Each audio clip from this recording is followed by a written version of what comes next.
마태복음 6장 16절에서 18절까지 말씀을 봉독해 드립니다. 마태복음 6장 16절에서 18절까지 말씀입니다. 금식할 때에 너희는 외식하는 자들과 같이 슬픈 기색을 내지 말라. 저희는 금식하는 것을 사람에게 보이려고 얼굴을 흉하게 하느니라. 내가 진실로 너희에게 이르노니 저희는 자기 상을 이미 받았느니라.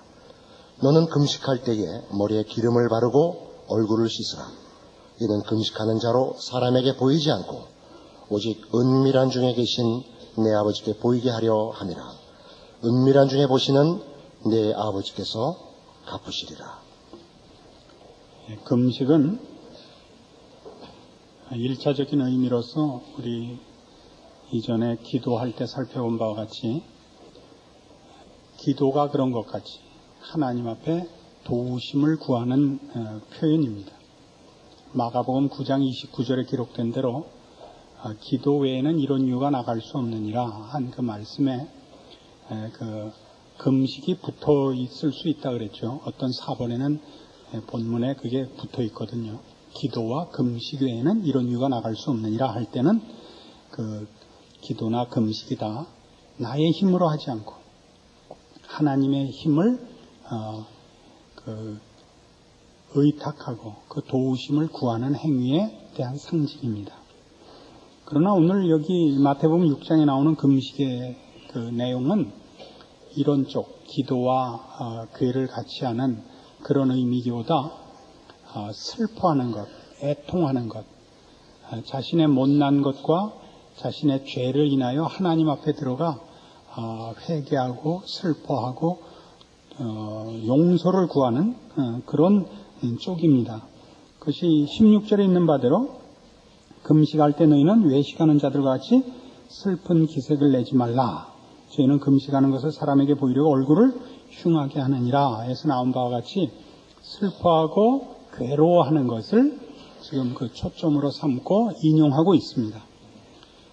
이 쪽으로의 이해를 돕기 위해서 구약성경 이사야 58장을 가보시겠습니다. 구약성경 1037페이지 이사야 58장입니다. 이사야 58장 1절 말씀부터 봅니다. 크게 외치라. 아끼지 말라. 내 목소리를 나팔같이 날려 내 백성에게 그 허물을 야곱집에 그 죄를 구하라.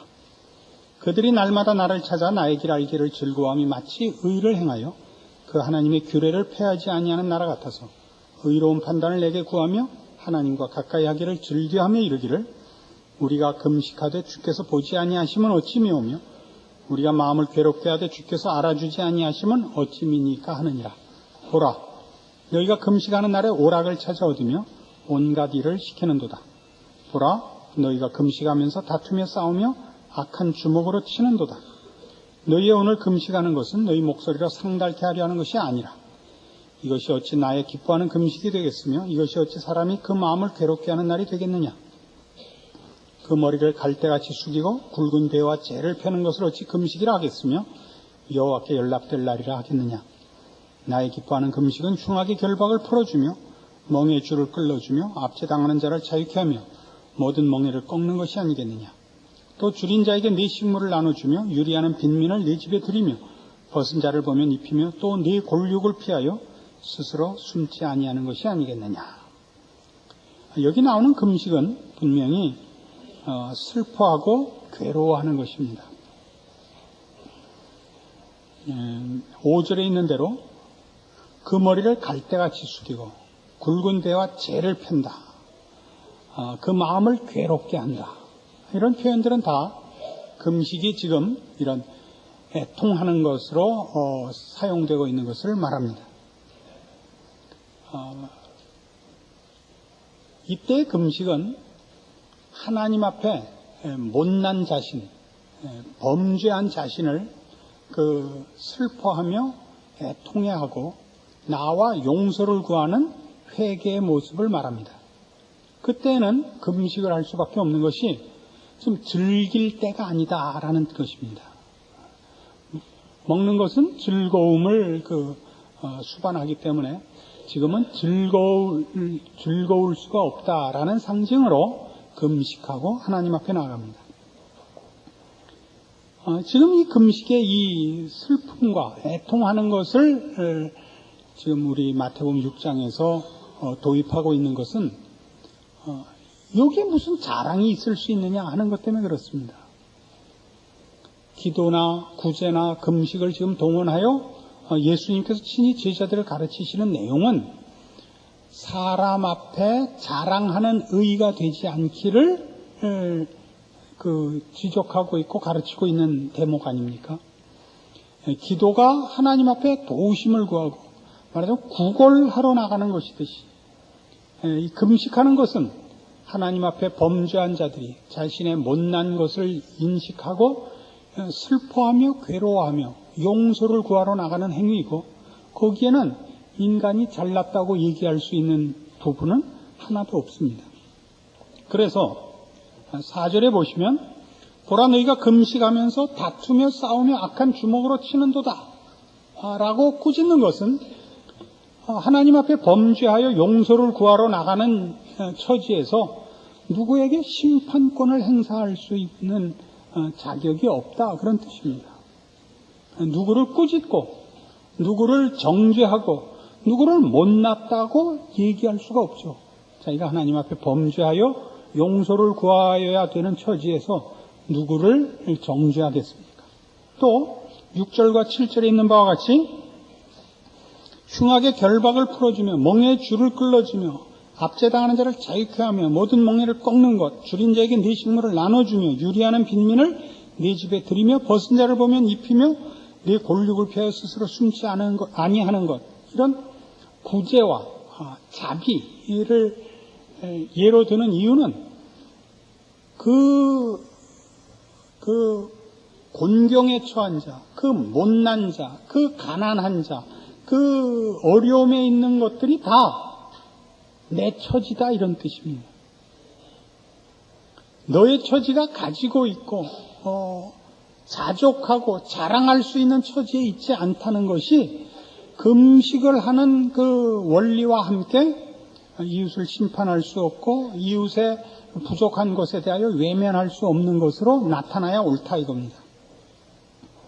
그런데 이 금식의 이면 하나님 앞에 못나고 부족하고 범죄한 자신에 대한 애통과 괴로움과 슬픔으로 나아가 용서를 구하는 이 회개하는 마음은 근본적으로 윤리와 도덕이라는 기준에서 회심하는 것은 아닙니다. 윤리와 도덕이라는 기준에서 그 잘못을 인정하는 것이 아니라 하나님 앞에서 그 잘못을 인식하는 것입니다. 하나님을 그의 기쁨으로 삼고 소원으로 삼고 최고의 목표로 가지는 자만이 이 괴로움과 이 고통이 있고 그것을 하나님 앞에 나아가 용서를 구하게 되는 것입니다. 그렇지 않습니까? 금식은 스스로에게 하는 것이 아니라 하나님 앞에 지금 내가 슬퍼하고 있습니다. 괴로워하고 있습니다. 용서를 받아야 할 자입니다. 라는 하나의 신앙적인 표현이거든요. 하나님을 빼놓고는 이 금식이라는 것은 존재할 수가 없는 것입니다. 그래서 이 하나님을 소원하고 하나님을 목표로 하며 하나님을 기쁨으로 삼는 것이 목표요, 내용이요, 기준으로서 이 금식이 그 의미를 가진다는 것은 이 이사야 58장에도 이미 그 내용 속에 분명하게 표현되어 있습니다. 2절 봅시다. 그들이 날마다 나를 찾아 나의 길 알기를 즐거워하며 마치 의를 행하여 그 하나님의 규례를 폐하지 아니하는 나라 같아서 의로운 판단을 내게 구하며 하나님과 가까이 하기를 즐겨한다 이거예요. 하나님 알기를 즐거워하고 하나님과 가까이 하는 것을 즐겨하는 자만이 금식이라는 이 종교적인 행위를 할 수 있습니다. 왜요? 하나님을 소원하고 하나님을 기뻐하는 자만이 하나님 앞에 범죄한 것에 대한 슬픔과 애통이 있고 하나님 앞에 용서를 빌게 되는 것이기 때문에 그렇습니다.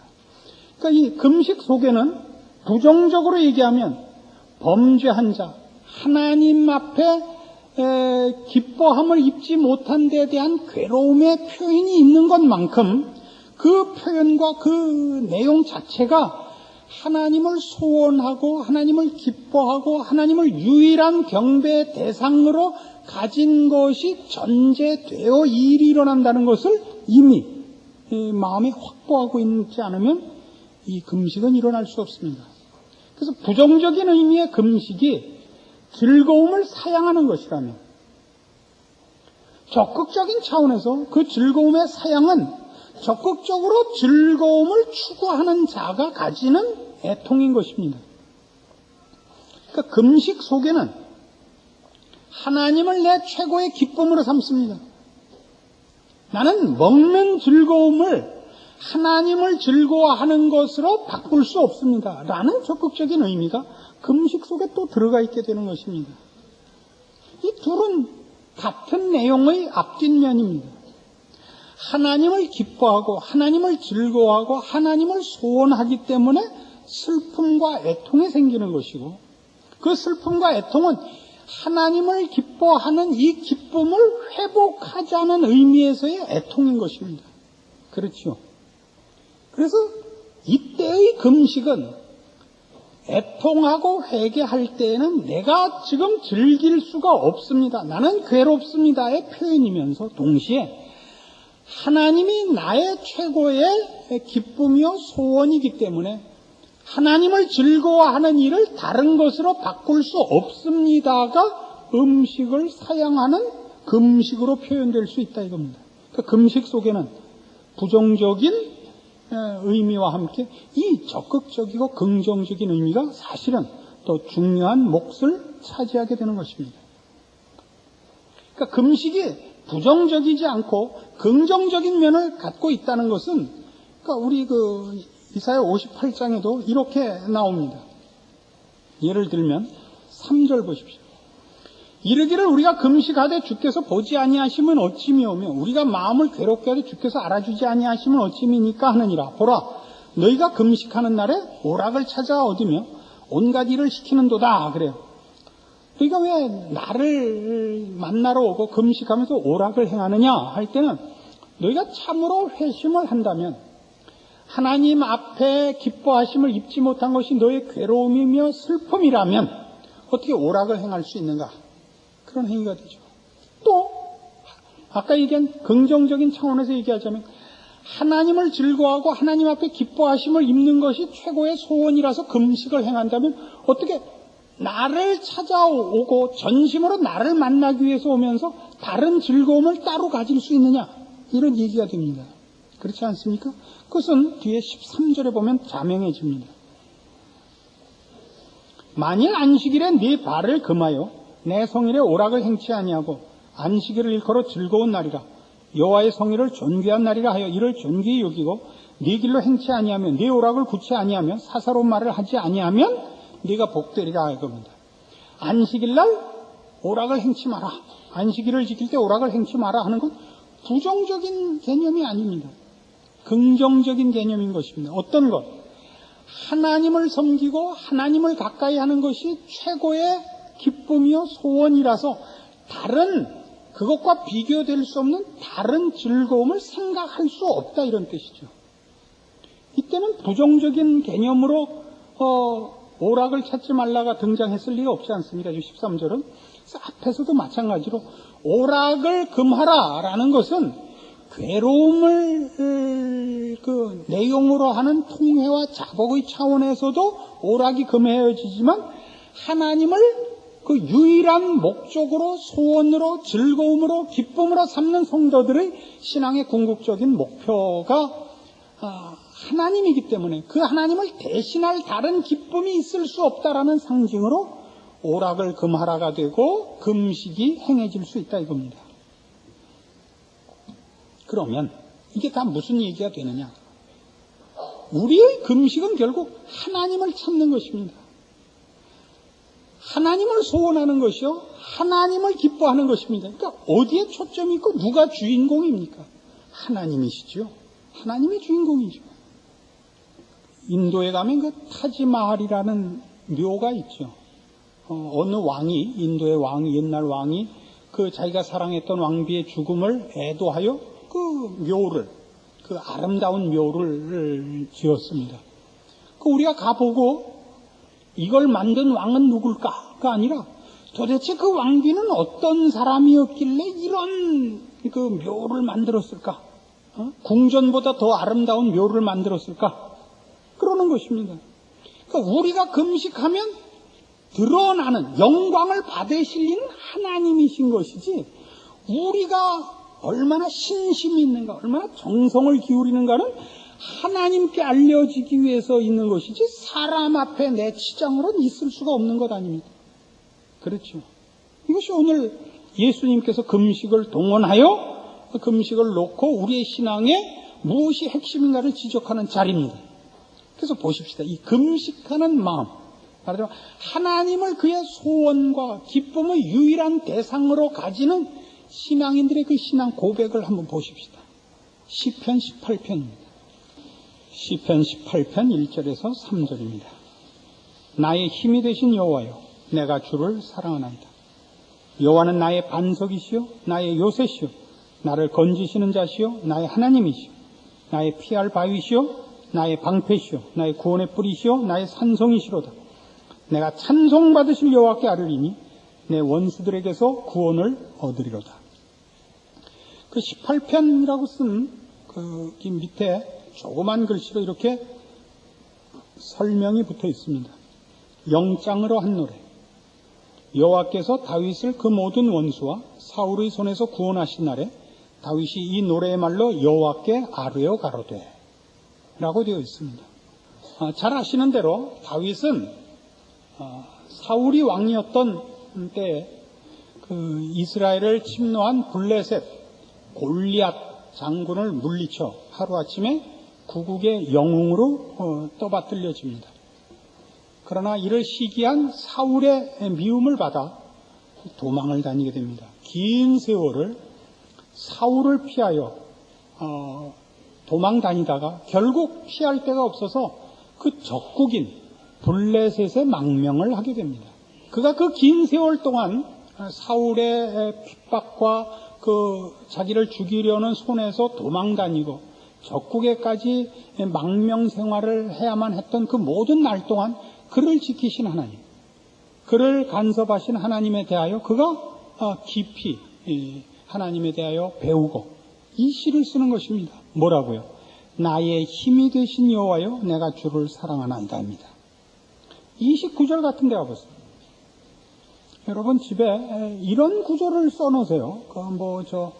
여러분 그 욕심 이루어주는 것 같은 구절 써놓지 마시고, 내가 주를 의뢰하고 적군에 달리며 내 하나님을 의지하고 담을 뛰어넘나이다. 도둑놈인가? 다윗이 도망을 다녔기 때문에 이런 표현이 나오는 겁니다. 도망을 다녔기 때문에. 내가 주를 의뢰하고 적군에 달리며 내 하나님을 의지하고 담을 뛰어넘나이다. 하나님께서 다윗의 그 고단한 인생살이 속에 간섭하셔서 겉으로는 고단해 보이지만 그는 하나님이 누구신지를 배웁니다. 2절에 있는 바와 같이 여호와는 나의 반석이시요 요새시요 건지시는 자시요 피할 바위시요 방패시요 구원의 뿌리시요 산성이십니다 라는 고백을 그가 해냅니다. 이게 바로 금식과 괴를 같이 하는 겁니다. 금식이 뭐라 그랬어요?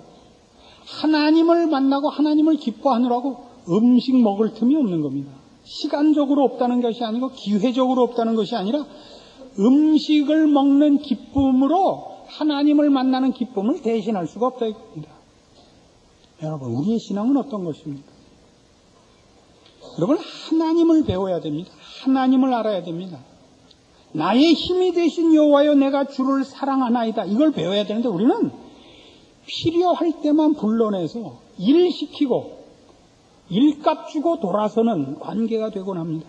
참으로 가난한 신앙이죠. 34편 가보세요.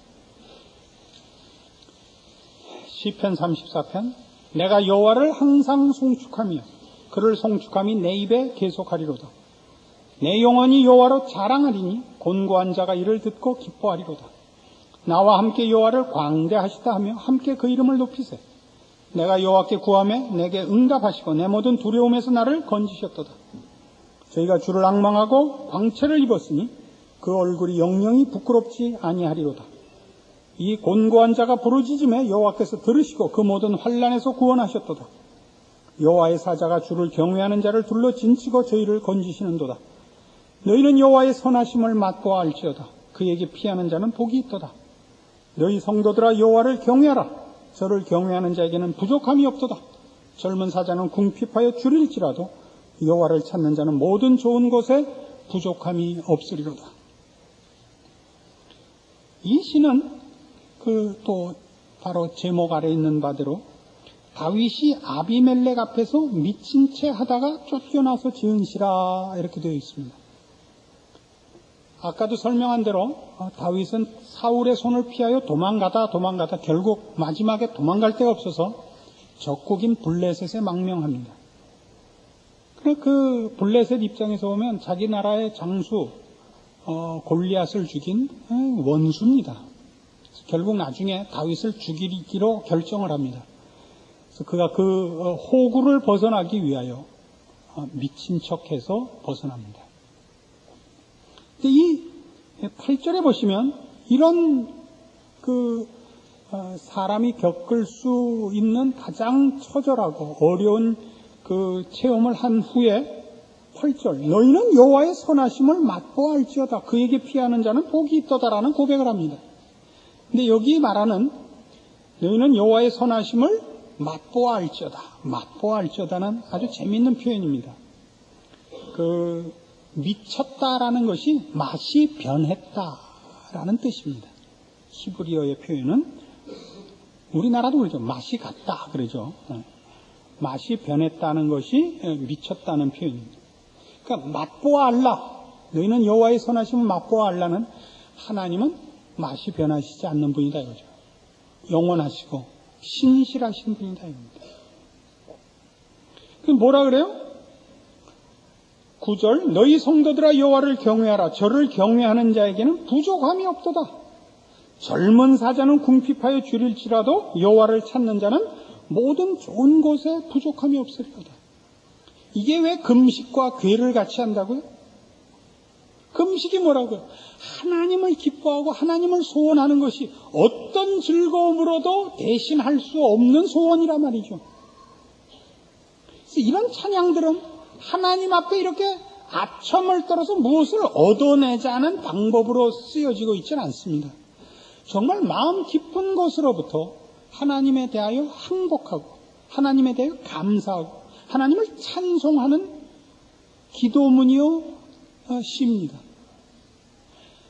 하나님이 우리에게 하나님의 영광을 나타내신다 하는 것은 우리를 소모품으로 쓰거나 우리를 무슨 이용하여 하나님이 이익을 본다는 뜻이 아닙니다.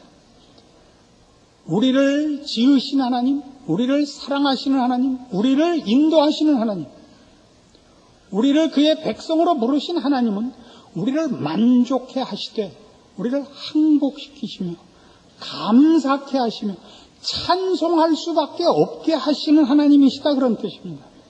그래서 모든 성도들이 하나님을 찬송하고 하나님을 감사하는 것은 하나님이 그만큼 높으시고 그만큼 만족할 그러니까 찬송과 경배를 받으시기에 마땅하신 분이다 그런 뜻입니다. 여러분의 신앙이 거기까지 와 있나 보라 이겁니다. 여러분을 떠미로 그 자리에 가라는 뜻이 아닙니다. 이 경지에까지 안 와 있는 자는 수박을 겉핥은 사람이다 이겁니다.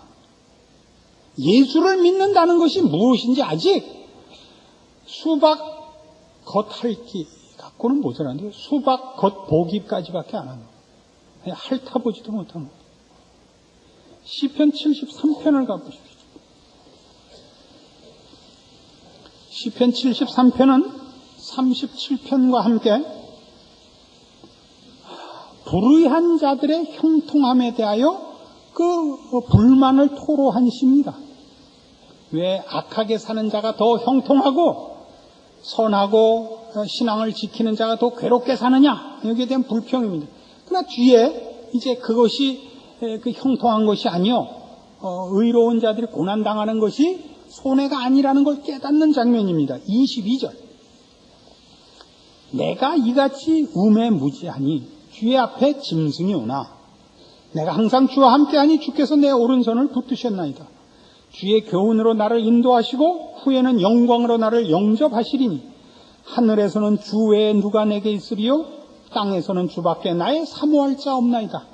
이 25절도 써놓으세요. 신방가면 이런 구절이 붙어있길 바라요. 하나님 외에 내게 없습니다. 이게 금식의 그 사상이라 말이죠.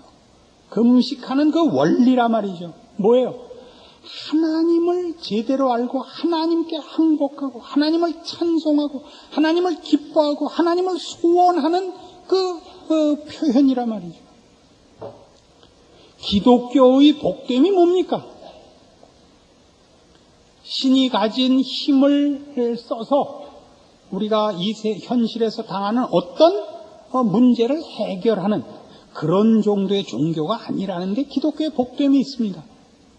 우리를 지으시고 우리를 그의 자녀로 삼으신 우리 하나님은 우리를 사랑하시며 우리를 만족해 하시는데 그 목표를 가지고 계십니다. 우리를 사랑하시기 때문입니다. 그 목표는 우리를 의롭게 만들며 우리를 거룩하게 만들며 우리를 영광스럽게 만드는 것입니다. 우리의 평생에 우리에게 일어나는 어떤 일이나 우리가 존재하는 모든 내용에 있어서 우리 하나님은 바로 이것들, 우리를 거룩해 하며 우리를 영광스럽게 하는 일에 그의 모든 힘과 노력을 경주하시는 분입니다. 그래서 제대로 된 신앙생활을 하면 나를 사랑하사 나의 모든 존재의 내용과 모든 시간과 공간에 간섭하사 지키시고 인도하시고 복주시는 하나님을 체험하게 되고 항복하게 되는 것입니다. 우리의 신앙은 어때요? 하나님은 하나님 일하고 나는 내 일하다가 내가 필요한 것으로 하나님 찾아올 때 그때 공짜로 달래는 거 아니고 하나님 내 일 해주시면 나도 그만큼 내겠다. 이런 정도로밖에는 하나님을 모시고 있지 못한다고. 우리의 불행입니다. 이것이 금식입니다. 그리고 이 금식의 이 사상과 이 원리 속에는 우리의 자랑은 설 자리가 없습니다. 감사밖엔 설 자리가 없습니다. 안 그렇습니까? 거기는 하나님의 영광과 우리를 복주시며 우리를 지으시며 우리를 사랑하시는 하나님의 복되심만이 증거될 뿐입니다. 우리의 어떤 종교적인 표현도 거기에는 나는 너와 다르다가 없습니다. 하나님이 나 같은 것에게도 이런 사랑과 이런 은혜와 이런 복을 주셨다는 감격과 찬송만이 있을 뿐입니다. 질투하시는 하나님, 왜 질투하신다 그랬어요? 질투라는 단어를 동원할 수밖에 없을 만큼 우리를 사랑하시는 하나님이라 그랬죠. 우리의 찬송을 받으시는 하나님, 찬송을 받으시는 지경까지 우리에게 복 주시고 간섭하시고 보호하시는 하나님. 이 하나님, 너희는 여호와의 선하심을 맛보아 알지어다. 이것이 여러분들에게 적용되기를 바랍니다. 기도하십시오. 하나님 아버지 은혜를 감사합니다. 우리 하나님이 우리 아버지시요 우리의 찬송이시요 우리의 영광이신 것을 이제 놓치지 말게 하시옵소서. 그래야 우리의 신앙 인생 속에는 우리 하나님을 즐거워하는 일과 우리 하나님을 높이는 일과 우리 하나님을 찬송하는 일이 우리의 인생살이의 모든 문제에 늘 넘쳐나는 우리의 삶이 되게 하여 주시옵소서. 예수님 이름으로 기도합니다. 아멘.